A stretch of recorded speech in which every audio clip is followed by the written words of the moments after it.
Opo, magandang umaga po. Dagdag ko lang po, hindi na po ako congressman.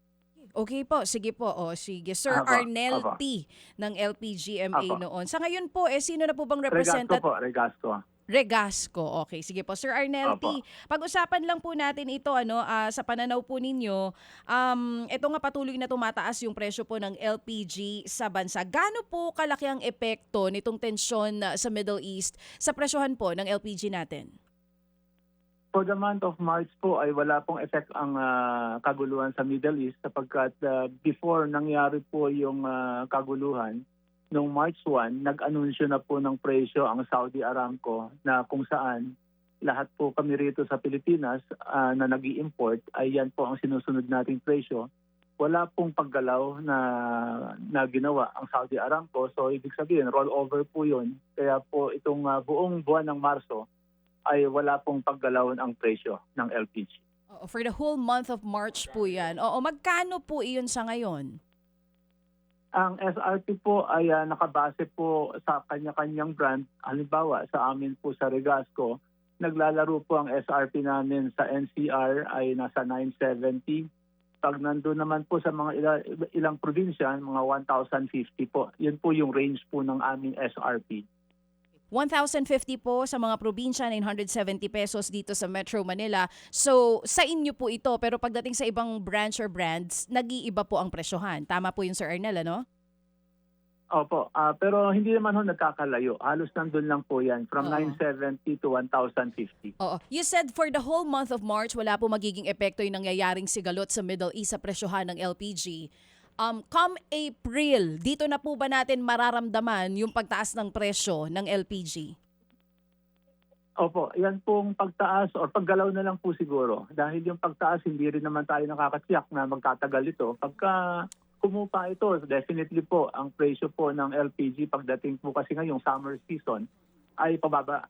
Normally, historically, pababa ang presyo. Pero dahil po sa nangyayaring kaguluhan, yun po yung nagiging issue kung bakit tumataas ang presyo ng LPG. But for the month of April, wala pa po tayong idea kung may paggalaw man ang magiging presyo ng LPG. Okay. So we're talking about the so far ideal setup ngayon na walang paggalaw for the month of March dahil doon sa ating pong stock ay ating nabili nung panahon po na maayos pa ang presyuhan. Ano po, Sir Arnel, no?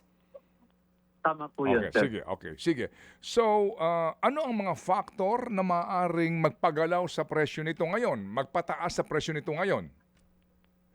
Kailangan po muna kaming humingi ng pahintulot from the Department of Energy kung kami po yung gagalaw. Pero ito po ay ang base po nito kung ang aming freight cost domestically, yung pagta-transport po ng mga filled cylinder sa iba't ibang probinsya ay makakaapekto. Pero yan po ay mararamdaman lang po namin sa aming computation pag nag-implement na po by tomorrow yung bagong presyo po ng diesel and gasoline. Mhm. Pero yan po mga isang linggo pa po, kailangan namin pong computing po yan Pero sa ngayon po, wala pa po kami nakikitang paggalaw. Oo, dapat ano ho.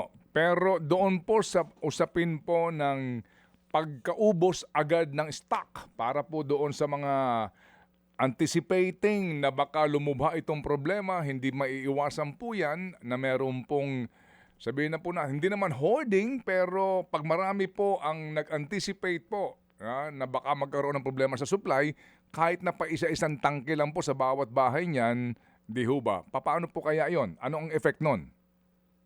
May direktiba na po sa amin ng Department of Energy after the 2 meetings na nangyari. Kami po mismo on the ground ay hindi natin pinapayagan yung biglang surge ng pagbili.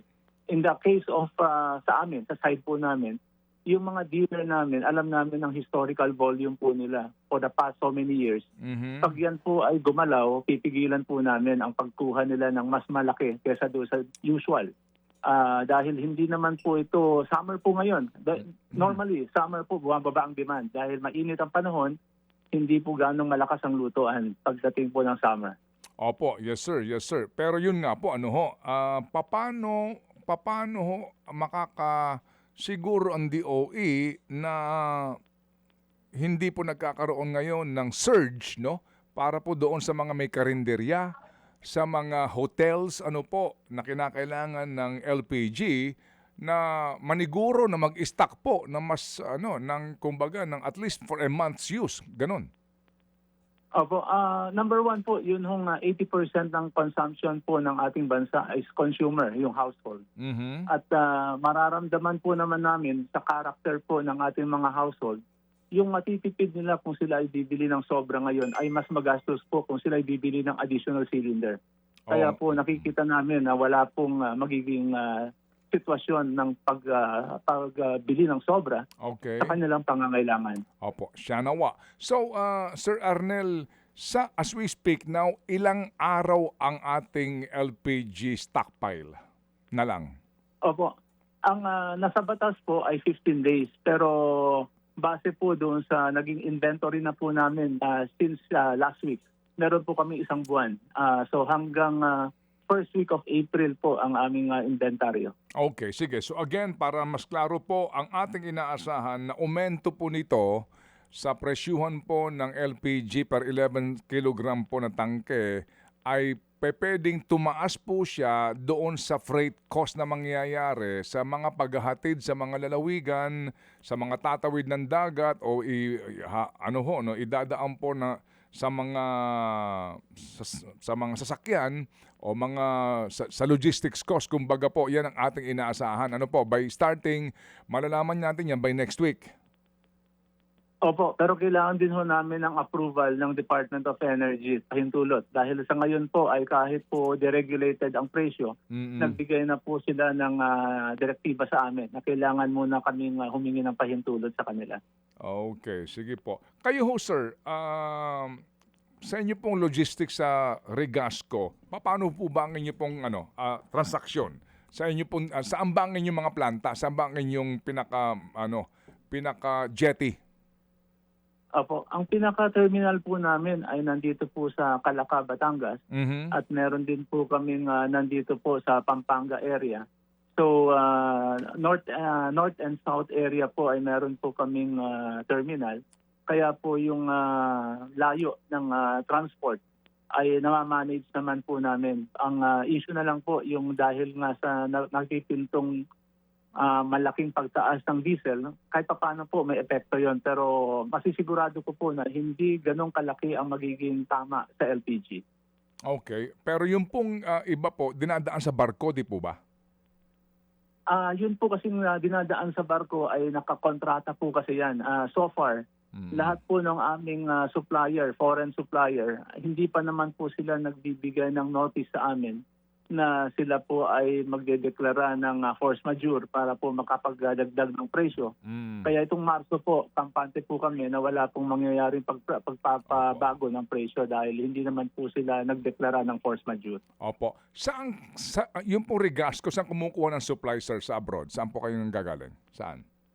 China, Malaysia at saka Hong Kong po. Dahil yan po naman ang may malalaking terminal na po pwede po namin pagkunan. Okay, sige po. Sige. So, depende nga po yan po sa magiging development dito po sa gulo ngayon sa gitnang silangan. So, salamat po na marami, sir, sa inyo pong paliwanag at kami po ay kami kahit pa paano po humupa ang aming damdamin sa inyo pong pagtitiyak na ngayon pong Marso wala tayong dapat na asahan sa problema sa presyo. Hindi ho ganoon po ang taas ng galaw nito. Kung gumalaw man po ito, dapat hindi po ito agad-agad at meron pa hong DOE approval ito. And pangalawa, may sapat na supply po ang bansa. Opo.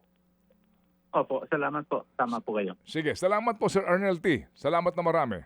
Mga kapatid, para sa iba pang mga balita at impormasyon, sundan niyo po kami sa X, Instagram, Facebook at syempre sa TikTok, True Network PH. Mag-subscribe din po kayo sa aming YouTube channel, True Network. May website din po tayo, truenetwork.ph, at pwede nyo rin po kaming mapanood sa Channel 19 ng aming True FM TV. Lagi pa rin makinig sa radyo dito po sa 105.9 True FM dahil dito, laging true sa'yo, kapatid. Ito tayo sa totoo, tunay at tapat.